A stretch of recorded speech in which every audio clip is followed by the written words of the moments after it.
Assalamualaikum warahmatullahi wabarakatuh. Berjumpa lagi dengan Ibu dalam pelajaran IPA ya. Baiklah, sebelum kita belajar, marilah kita berdoa terlebih dahulu. Berdoa dimulai. Berdoa selesai. Baiklah anak-anakku sekalian, semoga kalian dalam kondisi sehat walafiat ya. Amin. Nah, sekarang kita akan belajar tentang perkembangbiakan pada tumbuhan. Cara perkembangbiakan pada tumbuhan ada dua macam, yaitu yang pertama adalah perkembangbiakan vegetatif. Nah, perkembangbiakan vegetatif ini adalah perkembangbiakan secara tidak kawin. Perkembangbiakan vegetatif ini ada yang alami dan ada yang buatan. Nah, untuk cara perkembangbiakan vegetatif alami, yang pertama ada spora. Spora ini adalah ukuran sangat halus, bisa menyebar melalui bantuan angin, air, atau hewan. Contohnya tumbuhan yang berkembang biak dengan cara spora adalah tumbuhan jenis paku-pakuan, lumut, dan jamur. Yang kedua ada tunas. Nah, tunas ini adalah bagian tumbuhan yang baru tumbuh di bawah tumbuhan induknya. Contohnya adalah tumbuhan berkembang biak dengan cara bertunas adalah pisang dan jambu. Yang berikutnya ada umbi. Umbi ini adalah tumbuhan yang punya akar yang membesar dan berisi. Umbi ini ada 3 jenis, yaitu umbi batang, umbi akar, dan umbi lapis. Contohnya ada kentang, singkong, ubi, bawang, dan wortel. Yang berikutnya ada rizoma atau rimpang. Nah, rizoma atau rimpang ini mirip seperti umbi. Bedanya, ini merupakan batang menjalar yang terdapat di bawah tanah berbentuk seperti akar dan berbuku-buku. Contohnya adalah jahe, kunyit, dan lengkuas.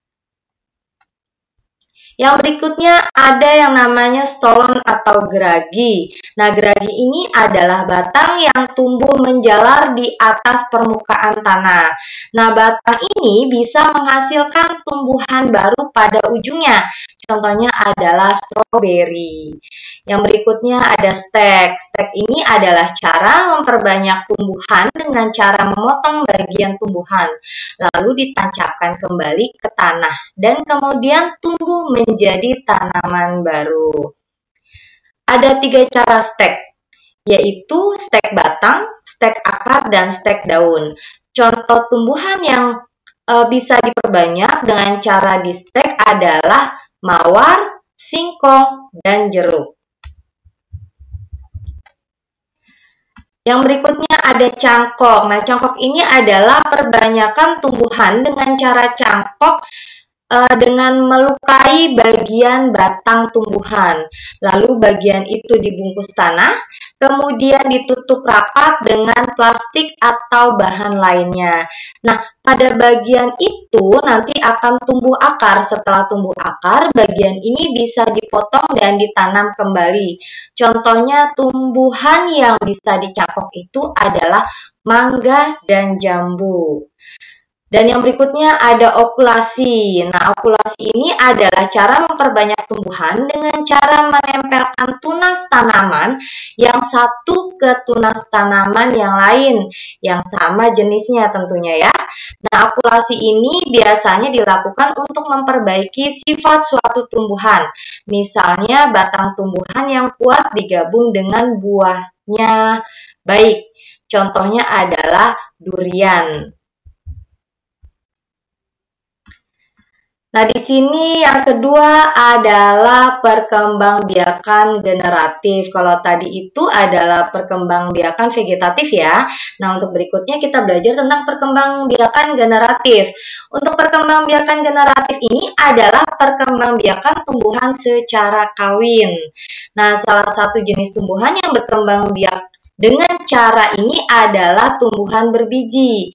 Alat perkembangbiakannya adalah bunga. Biji ini dihasilkan setelah terjadi penyerbukan pada bunga. Penyerbukan itu adalah peristiwa jatuhnya serbuk sari pada putik.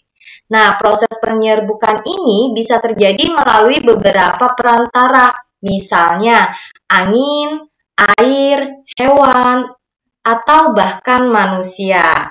Nah, tumbuhan yang biasa dibantu penyerbukannya oleh angin itu adalah jagung, padi, dan gandum. Nah, kalau yang dibantu air, itu contohnya adalah ganggang. Kemudian yang dibantu hewan misalnya adalah tumbuhannya mawar, melati, kenanga, dan bunga sepatu. Sedangkan hewan yang bisa membantu penyerbukan adalah burung, kelelawar, dan serangga seperti lebah, kupu-kupu, dan kumbang. Baiklah, demikianlah tadi materi yang dapat Ibu sampaikan pada minggu ini. Tugas kalian untuk minggu ini adalah mencatat materi yang telah Ibu berikan barusan ya. Setelah kalian simak dan pahami baik-baik, silakan kalian catat di buku tulis catatan IPA. Setelah itu, silakan kalian foto dan kirimkan ke WhatsApp Ibu ya. Terima kasih sudah belajar IPA bersama Ibu dan Ibu akhiri. Wassalamualaikum warahmatullahi wabarakatuh.